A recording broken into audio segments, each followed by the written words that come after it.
L'économie fait marche arrière sur les impôts des frontaliers qui travaillent au Luxembourg. Explication tout de suite avec le député de La République En Marche du PIO.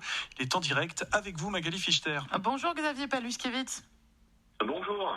Alors l'idée c'est de revenir à l'ancienne convention fiscale avec le Luxembourg. Ça concerne les couples dont l'un travaille en France et l'autre au Luxembourg, qui ont vu pour certains d'entre eux leur impôt augmenter fortement cette année. Alors pourquoi ce retour en arrière ? Alors, ça ne concerne pas et simplement le cas de figure que vous venez de dresser, mais également les pensionnés français qui perçoivent une retraite et du côté luxembourgeois et du côté français. C'est toute la raison de l'ampleur du problème. Vous l'avez dit en propos liminaire, le gouvernement a fait marche arrière. C'est évidemment une grande satisfaction pour moi. C'est aussi un grand soulagement pour bon nombre de contribuables frontaliers français. C'est une convention qui n'avait pas été renouvelée depuis 1958 et qui, pour autant, et celle-ci est conforme aux standards de l'OCDE, c'est-à-dire conforme vraiment à ce qui s'applique partout dans le monde. Cette décision de surprendre cette convention est à mon sens à la mesure de l'ampleur du problème, c'est-à-dire assez extraordinaire, parce qu'il est rare qu'une convention soit suspendue. Elle l'est d'ailleurs pour les années fiscales 2020 et 2021. Et les contribuables qui ont déjà commencé à payer l'impôt vont se voir remboursés. Mais pourquoi l'avoir élaborée, pourquoi l'avoir votée à la base, si elle était si problématique, cette convention ? C'est ça qu'on ne comprend pas très bien. J'insiste sur le fait qu'une convention se négocie entre États et non pas au Parlement, qui ne fait que la ratifier. C'est selon l'article 52, on ne fait que la ratifier. Il est vrai qu'elle est conforme, je vous le disais, aux standards de l'OCDE. Donc, s'appliquent les règles qui existent, et d'ailleurs le communiqué de presse du gouvernement l'indique. Ce sont les mêmes principes qui existent entre la France, la Belgique, la France, l'Italie, la France et l'Espagne, c'est-à-dire tous les pays limitrophes. Et j'avais eu l'occasion d'alerter, moi déjà, en 2018, j'avais alerté le gouvernement sur l'impact de la Convention au niveau de l'imposition. Au regard du fait qu'évidemment, ce qui se passe depuis 6 mois maintenant et la réception des feuilles d'impôt, j'avais déjà eu l'occasion de pouvoir l'évoquer et j'avais demandé une étude d'impact et laquelle n'est d'ailleurs jamais venue. Et aujourd'hui, on voit bien dans le communiqué de presse du gouvernement, il se sert justement de ce biais en disant qu'effectivement, aucune étude d'impact n'a eu lieu et c'est la raison pour laquelle Bercy a décidé de faire une pause dans son application pour évaluer combien de personnes sont concernées. Moi, j'avais eu l'occasion de rencontrer le directeur départemental des finances publiques. On évaluait dans un premier temps à 10 000 cas simplement sur la Meurthe-et-Moselle, quasiment le double sur la Moselle.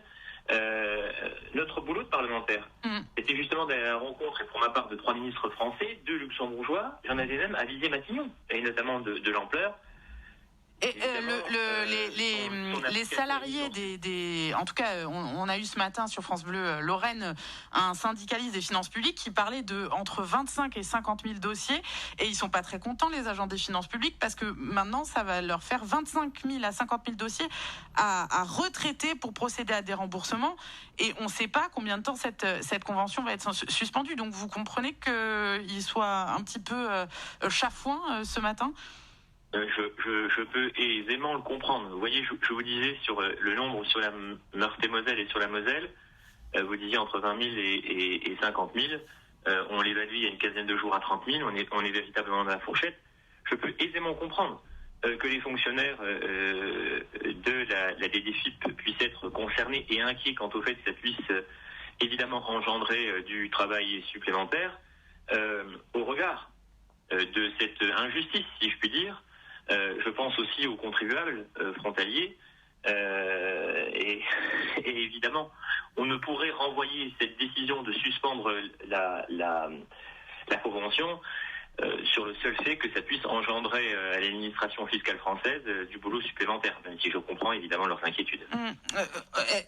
Comment on peut expliquer, je reviens à cette question, mais est-ce que c'est parce qu'on est à quelques mois de la présidentielle que le gouvernement a fait marche arrière ? Est-ce que il y a la grogne qui montait avec notamment une manif prévue demain à Metz ? Selon vous, c'est pour ça que le gouvernement a fait marche arrière ? Chacun était dans son rôle, d'ailleurs autant mes autres collègues parlementaires que les syndicats, que les collectifs qui se sont créés. Je pense que c'est entre guillemets une victoire, même si c'est une suspension, mais une victoire collective. Je ne crois et en rien quant au fait que ça puisse être une décision prise à la veille des élections. J'ai une remarque quand même à formuler. À l'heure où ça et là, beaucoup prétendent qu'il soit difficile, j'allais presque dire, de faire plier les hauts fonctionnaires de la forteresse d'RCN, force est de constater que la décision, que le politique a bel et bien la main, et on le voit puisque le gouvernement a pris cette décision, et c'est en cela où je remercie Olivier Dussopt qui en a décidé ainsi. Non, je ne crois pas du tout que ce soit simplement pour des raisons électoralistes, hein, c'est comme ça que vous le formulez. Mais c'est une suspension, qu'est-ce qui va se passer maintenant finalement ? Il a fini par comprendre que l'ampleur était bien plus importante, et je réitère, et pour autant, je ne fus le seul parlementaire à alerter déjà il y a 3 ans de cette situation. Oui. Et qu'est-ce qui va se passer maintenant, vu que c'est une suspension, il va y avoir une nouvelle convention, comment ça va fonctionner ? Alors dans un premier temps, il y a une étude d'impact qui va être commandée, c'est-à-dire que Bercy va évaluer justement le nombre de cas, l'ampleur au niveau des montants même perçus. La probabilité, c'est un peu trop tôt pour le dire, et à savoir si le Parlement va décider de créer une commission spéciale, je l'espère. D'ailleurs, je vais formuler cette demande très officiellement parce que je pense que à ce sujet, il y a tellement de choses à voir, et notamment sur le secteur, et pour éventuellement rendre un rapport assez détaillé, qui ne soit pas simplement rendu. Cette étude d'impact, c'est Bercy.